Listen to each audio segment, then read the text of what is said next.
guys, it's Joshy here and I'm back with another Ultra Sun Ultra Moon Wi-Fi battle. So this one was off my Discord, which is linked below, against, I believe, Gyro the champ, but in this he goes by Shaniqua in his team. And now, funny thing about this team, I don't know if anyone else would pick it up at all. Depending if you watch him or not, Weedle Tornado actually had a battle go up around a month ago, I think. And he accidentally, well, he didn't mean to, but he actually bought virtually a crab team by accident, or 3 crab Pokemon. And so that was an accident, and then it wasn't until I was editing this today that I actually looked at it, and then I messaged him and he was like, yeah, and I went back and checked the video. He actually bought the exact team. So anyway, I let off my Swanner and he let off with Ring Your Neck. So I've gone for the Brave Bird. I thought I'm just going to hit this hard straight off. I believe max speed, max attack. I do have a Lychee Berry as well, Lychee Berry. So I do over half, which is really good. And then he goes for Light Screen. So I'm like, ooh, I wonder if he thought I was going to be a special or if he just runs Light Screen himself. And, you know, so I thought, oh, well, I can take this thing out now. And then he's actually going to swap out. I'm like, okay, well. And then he brings in Infernal Gary, which is cool. He's got a shiny Mikado, obviously. And I've gone for the Brave Bird again. I was hoping to take out the Chimecho, but yeah, some damage on this thing will do. I'm hoping that he hasn't got Flame Body. It doesn't activate, which is fine. And I do take damage from the Rocky Helmet plus recoil. So I was like, umming and ahhing what to do. And I thought, you know what? And he actually swaps again. I believe he was trying to outplay me here, waiting and expecting what I'd possibly swap into, or expecting a water type move. But don't try and outplay me sometimes, won't work, because I don't even know what I'm doing half the time.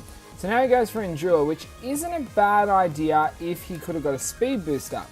But unfortunately for him, I do outspeed him. So with the fact that he's going to live this on 1 HP, for the simple fact that, I mean, it's a Brave Bird from a Swanner. This thing is not going to take it very well. So it's really cool that he got the weakness policy, but it would have been best working if I had swapped or something had swapped so he could swap back in. So now I do even get the Lychee Berry boost, which is really cool. So now I'm pretty darn strong. And I'm able to go for me first this time because, you know, this time it'll work. I was hoping it went for an attacking move. And I'm able to, you know, Swanner use C-Bomb, so why not? So Parasleep is going down, and I've put a decent chunk in most of his team already. So anyway, now he's going to bring out Leak Strats, which is a cool name for the Farfetch'd, and I wasn't sure what he'd go for. I decided to go for me first. I thought, why not? And then I was like, I bet he's gone for Brave Bird. I was correct. So I thought, oh, well, I could have just used my own Brave Bird, but this is going to hit hard. I know that. Most probably take it out, but obviously it has a sash. Now, the problem with that is my recoil is going to take me out, which does suck because if I could have just lived there, he actually went for Brave Bird as well, meaning it would have taken down the Farfetch'd. But I took out one, almost took out another, and wiped one right down. So I thought that works out. So I thought Raticate's turn. So I bought Raticate back in, and he's actually going to swap back out to his Infernal Gary, which isn't a bad idea. It'd be cool actually to have a Raticate from an earlier gen bred well with a Dig, so you could use Granium Z, that would be quite interesting. But anyway, I went for the Focus Energy, so I thought, okay, well this turn I don't know what he's going to do, but I'm going to go for a Swords Dance, and we'll see what, you know, what he does, how much he does, etc, etc. And, excuse me, he goes for the Recover, so I'm like, okay, well not bad. I'm guessing he was expecting me to attack him that turn, so now he's at full HP. And I thought, okay, well, I'm going to go for a Pursuit. I'm not sure if he's staying in or swapping, but we'll see. So Pursuit does alright damage. If he was going to swap, obviously it'd be much better. But he didn't, and now I'm going to take Rocky damage. So I'm like, oh damn it. He goes for Lava Plume. I was pretty worried. Does alright.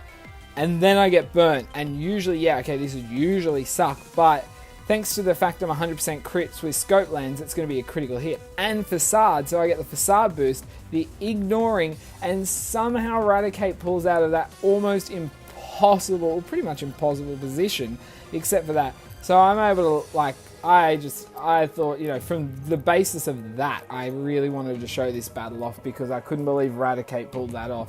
So I was pretty stoked. Anyway, so now he's going to bring in the Farfetch'd, which I had a feeling might have it, and it did. It had first impression, so that's going to take out my Raticate. But that was alright, as I said. Raticate did something I didn't think he'd be able to do. So I thought, okay, well now I'm going to bring in my Pinsir. So this is my Moxie Focus Sash Pinsir. So it is actually pretty freaky and could easily do a lot of damage in higher tiers beyond PU. But it's in PU. So anyway, I'm going for the, I could have gone for the, what is it? Fury Cutter, which I have. Could have gone for a Stone Edge, which is super effective. Wasn't going to go for a ground move against it. So I thought I'll go for the fighting move because I can hit anything decently hard. Then he brings back in Ring Your Neck, swaps in, you know, does a little bit of damage. I'm looking at going, oh, we'll see. So I went for it again. I thought, let's hope. And he just lives there, which does suck because now he's actually going to go for a Healing Wish. So I was like, oh, damn. And now, you know, he's going to go down. So that's another one down. I'm doing really good in this battle. And now Crabominal's going to come back in, which isn't a bad name. I was reading his name, I said that. A bad matchup, technically, because I cannot take him out with one hit. But I am unsure of what move, what anything this is carrying. So who knows what it can do to me. So I've gone for it again. I do over half, so he's only going to get one hit on me. And then he goes for the Ice Hammer. I'm like, I should really live this, unless it's banded or something. But, I mean, it could still be banded, but I wouldn't have expected to live that as well. And so now I'm able to go for my second Brick Break. I'll take out the Crabominal, which as well, and then I'm also going to get my Moxie Boost. The only thing is, that Farfetch'd is still alive, and I'm expecting I'm now in range to be taken out by a First Impression. And so the Farfetch'd is coming back in, and going to do exactly as I said, and take me out. So it wasn't the worst play to get me in range, but, I don't know how much damage he could have done with the Chimecho, so it probably wouldn't have put me low enough, so that's probably what he needed to do. So anyway, I'm going to bring in the Seeking here, and I thought, okay, well, I'm just going to go for Signal Beam. I know it's not very effective, but I don't know. I just really wanted to use Signal Beam, to be completely honest. And then if he did swap, I knew his Circumciser, cool name, also was not resistant. So I thought, okay, well, it looks like I've pretty much got this. Now, he could easily clutch this. I mean, I had a look today out of interest, and the actual lowest you can get a Kingler's attack stat at level 50 is 121, and that's, I'm guessing, 0, negative, no, 0 IV, 0 EVs, and a negative, like, attack lowering nature. So, yeah. Anyway, so he's going to go for a Swords Dance, which wasn't a bad idea, but I'm guessing he expected to outspeed me, but for some reason I am outspeeding, which actually surprised me. So after I went for that Z move, which I just thought I'd go for, I thought I'd go for a Signal Beam this time, and it actually does take him out.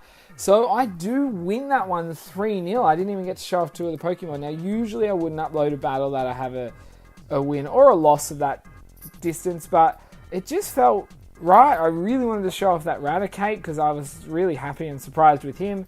And Swanner put in a lot of work at the start. And it was just some interesting moments. And then when I found out the fact that he had a team, which, and some people are like, oh, copyright or something, but it's not really copyright. That's Pokemon. You see someone use something or you come up with one yourself, you expect other people to use it. And if you really don't like it, don't show anyone. Like, you know, I come up with some weird things and weird sets, and some of mine are inspired by other people's. That's cool. So anyway, guys, if you did enjoy that, please do Signal Beam that like button because it does help out. And it lets me know that you guys are enjoying it or watching this far till I tell you to like it and all that above. If you have any suggestions of anything, I've got some that are almost ready to battle, so should be there soon. And all that jazz. But anyway, guys, until my next video, I'll see ya.